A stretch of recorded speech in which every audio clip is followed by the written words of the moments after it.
ನಮಸ್ತೆ ಟಿವಿ20 ಕನ್ನಡ ವಾಹಿನಿಗೆ ಸ್ವಾಗತ. ಕೆರೆಕಟ್ಟೆ ಒತ್ತುವರಿ ಮಾಡಿಕೊಂಡ ಭೂ ಕಬಳಿಕೆದಾರಿಗೆ ನಂಜನಗೂಡು ತಾಲೂಕು ಆಡಳಿತ ಬಿಸಿ ಮುಟ್ಟಿಸಿದೆ. ಕೆರೆಕಟ್ಟೆಗಳ ಒತ್ತುವರಿ ತೆರವು ಕಾರ್ಯಾಚರಣೆಗೆ ಮುಂದಾದ ತಾಲೂಕು ಆಡಳಿತ 3 ಕಟ್ಟೆಗಳನ್ನು ಮುಕ್ತಗೊಳಿಸಿದೆ. ಸಾಕಷ್ಟು ವರ್ಷಗಳಿಂದ ಕೆರೆ ಕಟ್ಟೆಗಳನ್ನು ಕಬಳಿಸಿಕೊಂಡು ಜನ ಜಾನುವಾರುಗಳ ಕುಡಿಯುವ ನೀರು ಮತ್ತು ತಿನ್ನುವ ಆಹಾರದ ಸಮಸ್ಯೆಗೆ ಕಾರಣರಾಗಿದ್ದ ಒತ್ತುವರಿದಾರಿಗೆ ನಂಜನಗೂಡು ತಾಲೂಕು ಆಡಳಿತ ಶಾಕ್ ಕೊಟ್ಟಿದೆ. ತಾಲೂಕು ದಸಂಸ ಸಂಘಟಕರ ದೂರಿನ ಆಧಾರದ ಮೇಲೆ ನಂಜನಗೂಡಿನ ತಹಸೀಲ್ದಾರ್ ಶಿವಕುಮಾರ್ ಕಾಸ್ನೂರು ಅವರು ಸುಪ್ರೀಂ ಕೋರ್ಟ್ ಖಡಕ್ ಆದೇಶ ಹಿನ್ನೆಲೆ ಮೈಸೂರು ಜಿಲ್ಲೆಯ ನಂಜನಗೂಡು ತಾಲೂಕಿನಲ್ಲಿ ಒತ್ತುವರಿಯಾಗಿರುವ ಬರೋಬ್ಬರಿ 344 ಕೆರೆಗಳ ಸಂರಕ್ಷಣೆಗೆ ಸರ್ವೆ ಇಲಾಖೆಯ ಜೊತೆಗೂಡಿ ಕೆರೆ ಕಟ್ಟೆಗಳನ್ನು ಆಕ್ರಮಿಸಿಕೊಂಡಿರುವ ಒತ್ತುವರಿದಾರಿಗೆ ಚಾಟಿ ಬೀಸಿದ್ದಾರೆ. ಮೈಸೂರು ಜಿಲ್ಲೆಯಲ್ಲಿಯೇ ಪ್ರಥಮ ಬಾರಿಗೆ ನಂಜನಗೂಡು ತಾಲೂಕಿನ ಮಾಕನಪುರ ಗ್ರಾಮದಿಂದ ಕೆರೆ ಒತ್ತುವರಿ ತೆರವು ಕಾರ್ಯಾಚರಣೆ ಪ್ರಾರಂಭವಾಗಿದೆ. ಮಾಕನಪುರ ಗ್ರಾಮದ ಸರ್ವೆ ನಂಬರ್ 2ರ ಇಳಿತಾಳ್ ಕಟ್ಟೆ ಹಾಗೂ ರಂಗನಕಟ್ಟೆ, ಸರ್ವೆ ನಂಬರ್ 35ರ ಹಿದಿಯಮ್ಮನ ಕಟ್ಟೆ ಹಾಗೂ ಸರ್ವೆ ನಂಬರ್ 62ರಲ್ಲಿ ಹೊಸ ಕಟ್ಟೆ ಕೆರೆಗಳ ಒತ್ತುವರಿಯನ್ನ ತೆರವು ಮಾಡಿದ್ದಾರೆ. ನಂಜನಗೂಡು ತಾಲೂಕಿಗೆ ಸೇರಿದ ಮಾಕನಪುರ ಗ್ರಾಮದಲ್ಲಿ ಸುಮಾರು 4 ಕೆರೆಗಳಿರ್ತವೆ.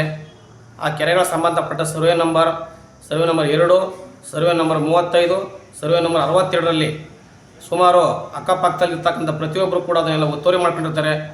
ಯಾರೋ ಅಕ್ರಮವಾಗಿ ಕೆರೆಯನ್ನು ಒತ್ತುವರಿ ಮಾಡ್ಕೊಂಡಿದ್ದಾರೆ ಅಂಥವ್ರನ್ನ ತೆರವುಗೊಳಿಸ್ಬೇಕಂತೇಳಿ ನಂಜನಗೂಡು ತಹಸೀಲ್ದಾರ್ ಅವರಿಗೆ ಗ್ರಾಮಸ್ಥರು ಅರ್ಜಿ ಕೊಟ್ಟಿರ್ತಾರೆ.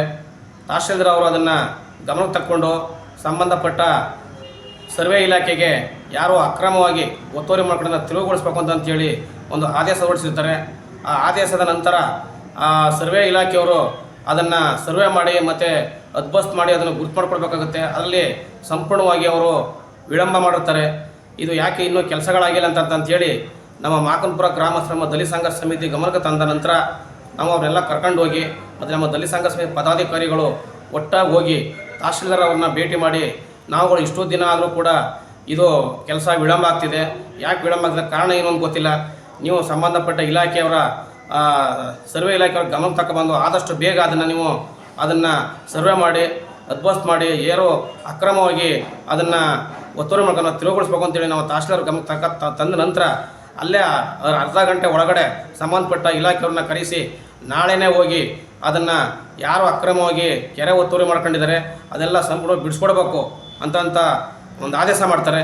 ನಂತರ ಸಂಬಂಧಪಟ್ಟ ಇಲಾಖೆಯವರು, ರೆವಿನ್ಯೂ ಇಲಾಖೆಯವರು ಮತ್ತು ಸರ್ವೆ ಇಲಾಖೆ ಸಂಬಂಧಪಟ್ಟವರು ಮಂಟಲಿಂಗನವರು ಮತ್ತು ಕೆಂಪಣ್ಣವರು ಅಂತ ಬಂದು ಮತ್ತು ಜೊತೆಗೆ ರೆವಿನ್ಯೂ ಇಲಾಖೆಯಲ್ಲಿ ಇರ್ತಕ್ಕಂಥ RI ಮತ್ತು VA ಅವರು ಕೂಡ ಬಂದು ಅದನ್ನ ಸ್ಥಳ ತನಿಖೆಲ್ಲ ಮಾಡಿ ಕೆರೆನೆಲ್ಲ ಸರ್ವೆ ಮಾಡಿ ಒತ್ತುವರಿ ಆಗಿರೋದೆಲ್ಲರೂ ಅದನ್ನೆಲ್ಲ ಇದು ಮಾಡಿ ಅದನ್ನೆಲ್ಲವೇ ಅಳತೆ ಮಾಡಿ ಅದನ್ನ ಬಿಡಿಸ್ಕೊಡ್ತಾರೆ. ನಂತರ ಇನ್ನೂ ಸುಮಾರು 2-3 ಕೆರೆಗಳು ಬಾಕಿ ಉಳಿದಿದೆ, ಅದನ್ನು ಕೂಡ ಸ್ಥಳ ತನಿಖೆಲ್ಲ ಮಾಡಿ ನಾವು ಮುಂದಿನ ವಾರದೊಳಗಡೆ ಅದನ್ನು ಕೂಡ ತಿರುವುಗೊಳಿಸ್ತೀವಿ ಅಂತ ಹೇಳಿದರೆ, ನಂತರ ಅದೇ ಗ್ರಾಮದಲ್ಲಿ ಶವ ಸಂಸ್ಕಾರ ಮಾಡೋದಕ್ಕೆ ಯಾವುದೇ ಸ್ಮಶಾನ ಇರೋದಿಲ್ಲ. ಅಲ್ಲಿ ಶವ ಸಂಸ್ಕಾರ ಮಾಡೋದಕ್ಕೊಂದು ಸ್ಮಶಾನ ಇದ್ದರೂ ಕೂಡ ಯಾವುದೇ ಸ್ಕೆಚ್ಚು ಮತ್ತು ಯಾವುದೋ ಕಂಡುಬಂದಿರಲಿಲ್ಲ. ಅದನ್ನು ಕೂಡ ಸಂಬಂಧಪಟ್ಟ ಇಲಾಖೆಯವ್ರಿಗೆ ತಹಸೀಲ್ದಾರ್ ಗಮನಕ್ಕೆ ತಗೊಂಡಿದ್ದೀವಿ. ಆದಷ್ಟು ಬೇಗ ಅದನ್ನು ಕೂಡ ನಾವು ಪತ್ತೆ ಮಾಡಿ ನಿಮಗೆ ಶವ ಸಂಸ್ಕಾರ ಮಾಡೋದಕ್ಕೆ ಅನುಕೂಲ ಮಾಡಿಕೊಡ್ತೀವಿ ಅಂತ ತಹಸೀಲ್ದಾರ್ ಅವರು ಹೇಳಿದ್ದಾರೆ. ಹಾಗಾಗಿ ನಾವು ಏನು ಇವತ್ತು ನಂಜನಗೂಡು ತಾಲೂಕು ದಲಿತ ಸಂಘರ್ಷ ಸಮಿತಿಯವರು ಈ ಗ್ರಾಮಕ್ಕೆ ಮತ್ತು ಶವ ಸಂಸ್ಕಾರ ಮಾಡೋದಕ್ಕೆ ಮತ್ತು ಕೆರೆ ಒತ್ತುವರಿಯನ್ನು ತೆರವುಗೊಳಿಸ್ಬೇಕು ಅಂತ ಹೇಳಿದ್ದೀವಿ. ಅದನ್ನು ತೆರವು ಮಾಡ್ತಾಯಿದ್ದಾರೆ. ಈಗ ಮುಂದಿನ ದಿನಗಳಲ್ಲಿ ಸ್ಮಶಾನ ಮತ್ತು ಇನ್ನು ಬಾಕಿ ಇರ್ತಕ್ಕಂಥ ಪ್ರತಿಯೊಂದು ಕೆರೆಗಳನ್ನೂ ಒತ್ತುವರಿಯನ್ನು ತೆರವುಗೊಳಿಸ್ಬೇಕು ಅಂತ ಈ ಮೂಲಕ ನಾವು ದಲಿತ ಸಂಘರ್ಷ ಸಮಿತಿ ನಾವು ತಹಸೀಲ್ದಾರ್ ಅವರಿಗೆ ನಾವು ಒತ್ತಾಯ ಮಾಡ್ತಾಯಿದ್ದೀವಿ. ಕನ್ನಡಿಗರ ಮೆಚ್ಚಿನ ನಿಮ್ಮ ಟಿವಿ20 ಕನ್ನಡ ವಾಹಿನಿ ಇದೀಗ ಟಿವಿಯಲ್ಲಿ ಲಭ್ಯ. ಕರ್ನಾಟಕ ಮತ್ತು ದೇಶ ವಿದೇಶದ 360 ಡಿಗ್ರಿ ಸುದ್ದಿ ವಿವರವನ್ನ ಪಡೆಯುವುದಕ್ಕೆ ಟಿವಿ20 ವಾಹಿನಿಯನ್ನು ಲೈಕ್ ಮಾಡಿ, ವಿಡಿಯೋಗಳನ್ನು ಶೇರ್ ಮಾಡಿ, ಕಮೆಂಟ್ ಮಾಡಿ, ಸಬ್ಸ್ಕ್ರೈಬ್ ಮಾಡಿ. HCN ಕೇಬಲ್ 842 ನಂಬರ್ನಲ್ಲಿ ಹುಕ್ಕೇರಿ ತಾಲೂಕು ಹಾಗೂ ಸಂಕೇಶ್ವರದ ಸುತ್ತಮುತ್ತಲಿನ ಹಳ್ಳಿಗಳಲ್ಲಿ ಲಭ್ಯ. PCN ಕೇಬಲ್ 129 ನಂಬರ್ನಲ್ಲಿ ಹಾರುಗೆರೆ ಸುತ್ತಮುತ್ತಲಿನ ಹಳ್ಳಿಗಳಲ್ಲಿ ಲಭ್ಯ. ರಾಯಬಾಗ್ ಡಿಜಿಟಲ್ ಚಾನೆಲ್ ಕೇಬಲ್ 80ನೇ ನಂಬರ್ನಲ್ಲಿ ರಾಯಬಾಗ ತಾಲೂಕಿನ ಸುತ್ತಮುತ್ತಲಿನ ಹಳ್ಳಿಗಳಲ್ಲಿ ಲಭ್ಯ. UDCN ಕೇಬಲ್ ನೆಟ್ವರ್ಕ್ ಉಗಾರ ಸುತ್ತಮುತ್ತಲಿನ ಹಳ್ಳಿಗಳಲ್ಲಿ ನಿಮ್ಮ ಟಿವಿ20 ಕನ್ನಡ ವಾಹಿನಿಯೂ ಲಭ್ಯ.